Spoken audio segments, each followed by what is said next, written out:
Who should be the starting quarterback for the Sun Devils in 2023? Well, that's what we're here to talk about on today's edition of the Locked On Sun Devils podcast.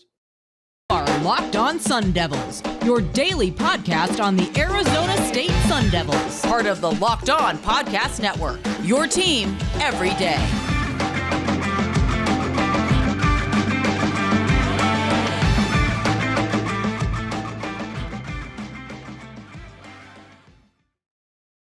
Hello and welcome back to the Locked On Sun Devils podcast, part of the Locked On Podcast Network, your team every day. That is my squeaky dog in the background. I am Richie Bradshaw, and I will be your guide for everything Arizona State Sun Devils. As always, thank you guys for tuning in, and a special shout out to the everydayers who are here every day. Wherever you're getting your podcast, hit like and subscribe. Turn on notifications so you get an update whenever we post new content, and stay in touch with that content by following me on Twitter at RichieBrads36 and the podcast at LO_Sun Devils. Now, there appears to be three clear-cut options to be the starting quarterback of the Sun Devils in 2023.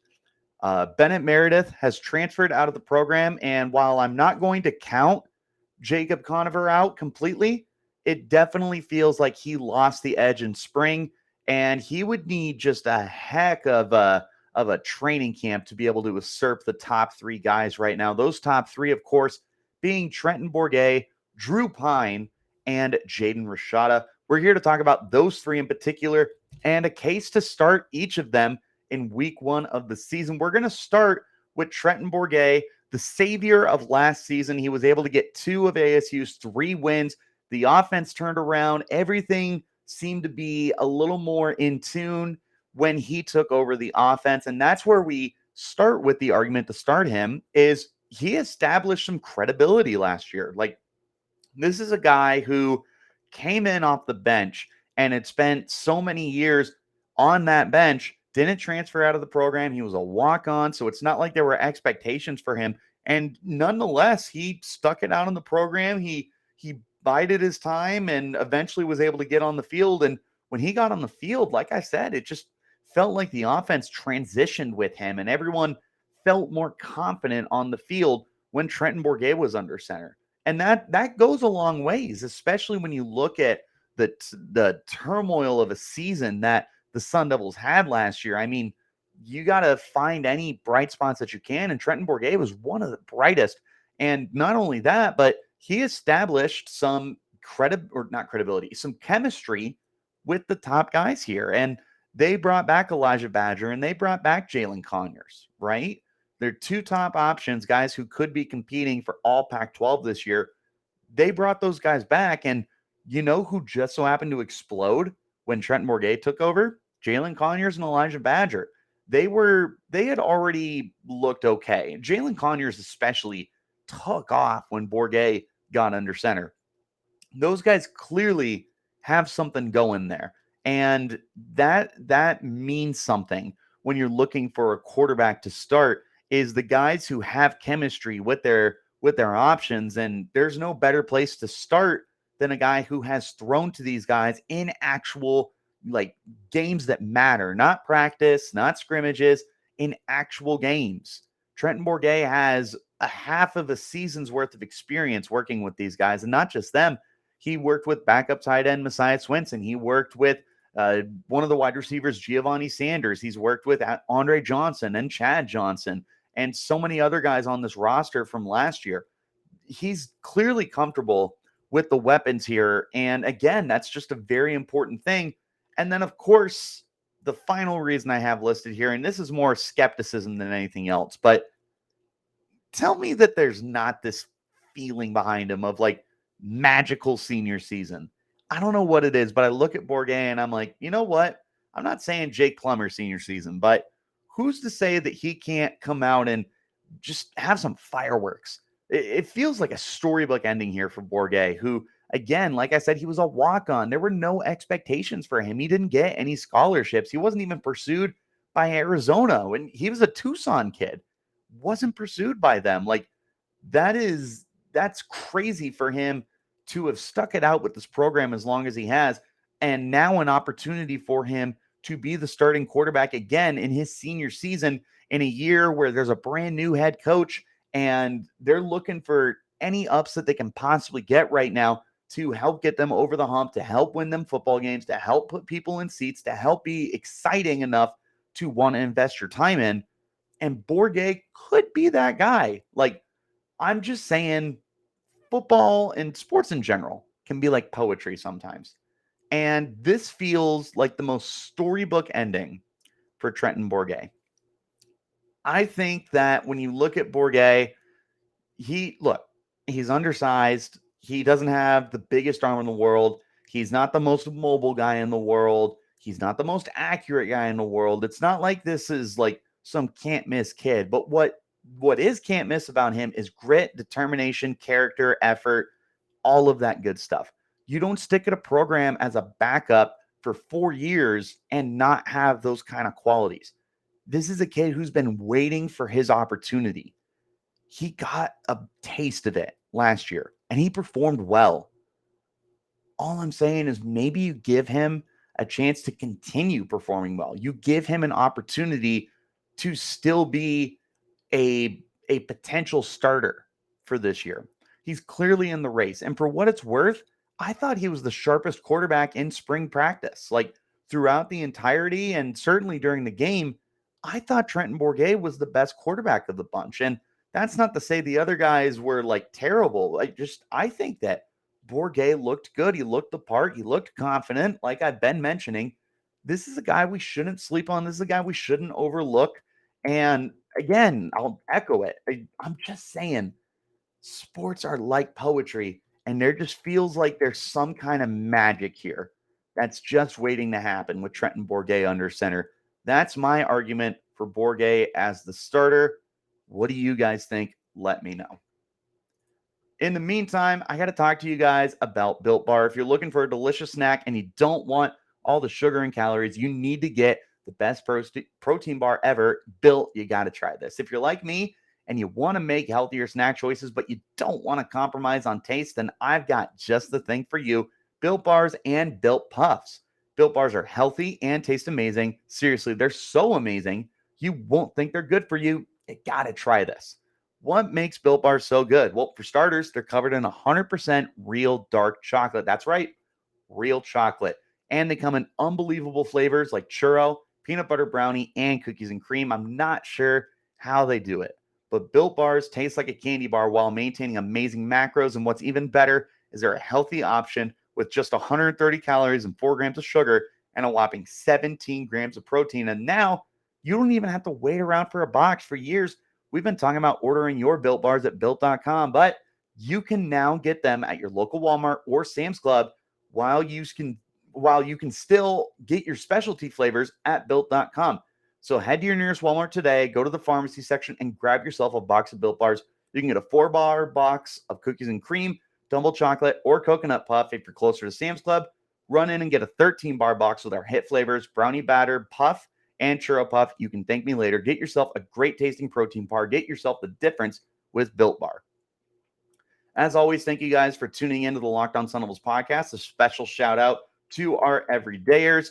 Make sure that you're tuned in. Next week, we'll have all sorts of good stuff as we continue to cover football for the offseason. Next up on the plate here is Drew Pyne. Pyne, the transfer from Notre Dame. Pyne, one of the prized possessions of the transfer portal class of 30-plus players that the Sun Devils brought in. Drew Pyne might be the guy at the very top of the list. And that's where we start our conversation here. Looking at Drew Pyne, this is a guy who, when he took over at Notre Dame, they changed. They got better, progressively got better. He was an upgrade over Tyler Buckner, and Notre Dame rebounded after a rough start to the year and ended up not only bowl eligible, but one of the better teams in the Pac-12 in the country. They were ranked, they were competitive. It was a good football team when Drew Pyne had taken over. Now he's coming to Arizona State, and you hope that he brings that same energy to him as a guy who knows how to win games and a guy who is confident in himself and looks the part. And not only this, but there seems to be an intrigue with him and plugging him into the Kenny Dillingham offense. I mentioned poetry earlier, but in another sense, there's just similarities sometimes. And you look at the similarities that Drew Pyne has to Bo Nix. And we talked yesterday on the Locked On Sun Devils podcast with Pac-12, Locked On Pac-12 host Spencer McLaughlin, and we discussed Drew Pyne and Bo Nix. And we agreed that there really is a big difference between the two. But I stand by there are a little bit of similarities here. There's similar guys with similar builds who fit the Kenny Dillingham offense perfectly because they have enough mobility to be able to run the offense and be able to roll out. They have good enough arms, but here's the thing: is Bo Nix is definitively a better athlete. Bo Nix is definitively got a stronger arm. Like, he definitely is a better overall like prospect than Drew Pyne. But I nonetheless don't look at Drew Pyne as though he's not capable of doing Bo Nix things. Well, to a certain extent, because Bo Nix was a Heisman contender last year, and I don't think Drew Pyne is a Heisman contender. But point is, there is some similarities to pull here. If nothing else, like I said, he feels like that perfect fit for this Dillingham offense. And not only that, but I feel like Kenny Dillingham really pursued Drew Pyne to be that guy. You got to remember, when they brought him in, his only real competition was Trenton Bourguet and Jacob Conover. This was before Jaden Rashada had come in, and there was a lot of groupthink that Drew Pyne was being brought in to be the starting quarterback. There's that kind of confidence in him, and that brings me to my last point here, is he feels like the most confident option of the three choices. Drew Pyne, if I had to make a prediction, I think that Pyne is I don't know. I really don't. I want to predict that he's the week one starter, but I'm not 100% confident in that. I'm not sure. I'm going to hold off on that now that I think about it. But it makes a lot of sense for him to be the week one starter. It makes a lot of sense for him to be Kenny Dillingham's guy. It makes a lot of sense for him to fit into this offense, to get the most out of his weapons.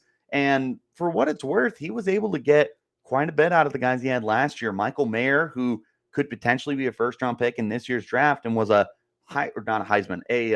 John Mackey Award finalist for the top tight end in the country. He was able to get the most out of Michael Mayer and exploit the matchup nightmare that he was for opposing defenses. And I feel like he could do the same with Jalen Conyers, because Conyers just looks destined to dominate this year. And that's a connection I could really get excited about, is the Pyne to Conyers connection. I think that's probably my biggest grab there, but that is my argument for Drew Pyne to be the starter for the Sun Devils in week one of the season. What do you guys think of Drew Pyne as a starter? Let me know.